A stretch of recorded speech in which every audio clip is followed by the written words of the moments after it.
Hello, welcome back to Provoking Safety. For those of you that are joining us for the first time, welcome to Provoking Safety, the channel where we think, talk, and do safety with the intention of provoking safety at home and in the workplace. It's the mission of this channel to make health and safety easier to understand, apply it to everyday life, and make it more doable. Now, previously discussed in another video, I think you can click up here for it, I reviewed what exactly is hazard versus risk versus consequence. And that's great. How do we assess how hazardous it is along with the risk? This is a good question. In this video, I'm going to give a brief overview of the four different ways, four, that hazards are assessed.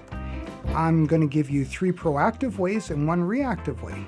We all actually, believe it or not, assess hazards in real everyday life and everything that we do. Well, maybe not everything, but a lot of things that we do. Stick around till after the introduction and I'm going to show you or reiterate a way that I applied it to something I just did, an event in my life that I just applied a quick hazard assessment to. So I'll see you after the introduction.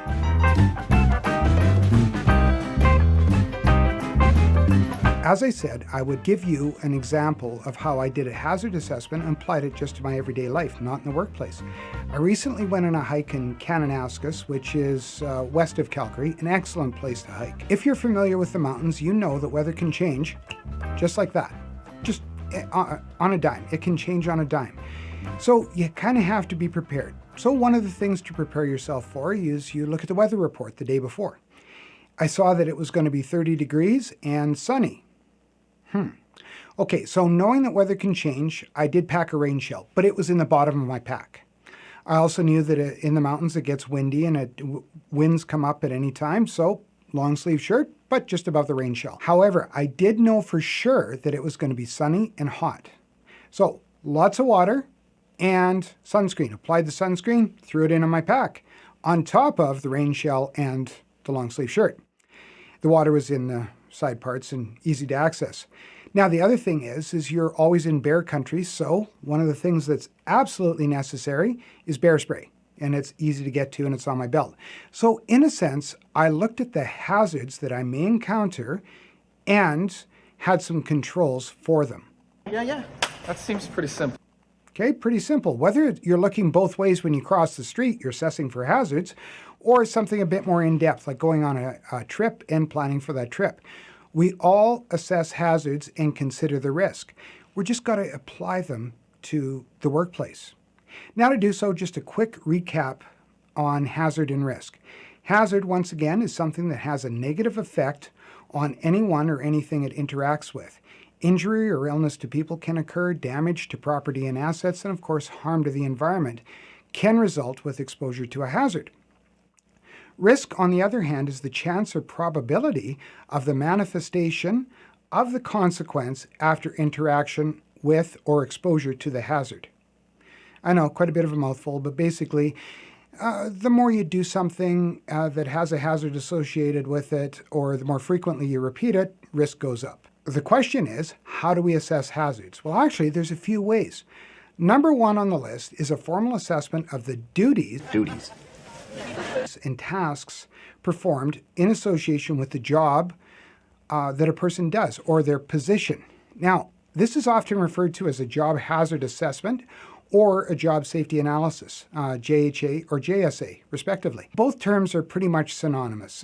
People can have all sorts of intricate comments, but basically, you're looking at the job, what are the hazards involved with the tasks, and how do we control or eliminate them? This is a process, like I said, it identifies the hazards while you're performing the specific tasks with the intention of reducing or eliminating the risk of injury to workers. Now, property, assets, and of course the environment are considered, but workers are number one.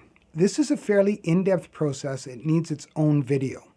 In fact, it's the next one in the series. If I haven't mentioned it already, please hit the subscribe and notification bell below. That way you're notified when new videos come up. Moving on with the hazard assessment process, very similar to the job hazard assessments is its little brother or close cousin, which is a field level hazard assessments, or FLHA. These are used for one-offs or infrequently performed tasks. These aren't on a regular cycle, or they may be on a regular cycle but performed so infrequently, for example, every 6 months to a year, that there's something that should have an assessment done immediately prior to the job taking place and a consideration of the controls. They're also a very good ingredient for toolbox meetings. I'm going to be doing another video on this in the series, so please stay tuned. And as I said, hit the subscribe button and the notification bell. The next in this consideration of how we assess hazards are inspections. These are exactly what they are, inspections. They can be frequent or infrequent, scheduled or unscheduled. In fact, in most jurisdictions, inspections are mandated by law. They're a good source of spotting the potential hazards. Whether these are physical hazards, say with the work environment or the equipment you're working with or the tools, but they're also a good source for considering hazards that may be involved with the work process. In other words, the work being done by the workers or the process in the workflow. As I said before, they're a good way of assessing the hazards and applying corrections. These can be analyzed on the job or right on the spot on the inspection or afterwards when the inspection's reviewed. Inspections are pretty intricate, so I'm going to be doing a video series on them coming up in the near future, so please check back for it. Finally, the reactive part of the hazard assessment process. I know you're thinking reactive versus proactive, how can this be? But I'm talking about incident investigation. Incident investigations are an excellent way of analyzing the contributing factors, or if you will, the ingredients that led up to the unfortunate circumstance. The investigation can be conducted in such a way so that everything is analyzed and broken down into steps and each step examined to look for the hazards that were present, the risks involved, and methodology for controlling them so that future occurrences can be prevented. Incident investigation is usually mandated by law in most jurisdictions. It's an integral part for any health and safety program to be successful.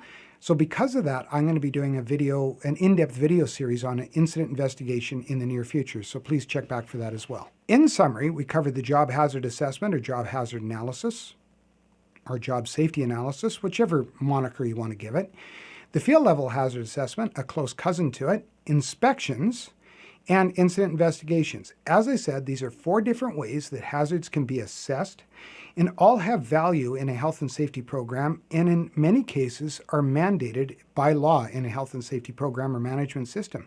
They make it effective, and its purpose is to protect workers from injury. Having said all of that, I'm going to be adding additional videos for each, so once again, please stay tuned. Hey, you're still here. Right on. Great. That tip I promised. As health and safety professionals, we'll write programs, usually, and they should be written in collaboration with the workers involved. However, in order to elicit buy-in from programs, one of the things that is essential is consistency in standards. So as I mentioned, hazard, risk, consequence, be clear with each, define them, and carry those definitions throughout your program. Utilize each of them and when creating new programs, and that way you'll be consistent and it helps to have good buy-in. Being clear with reason, purpose, and intent and being consistent helps to propel any health and safety program to success. That's it for now. As I said, I'll be adding more videos to this channel every week and in the morning with the morning coffee, so please check back.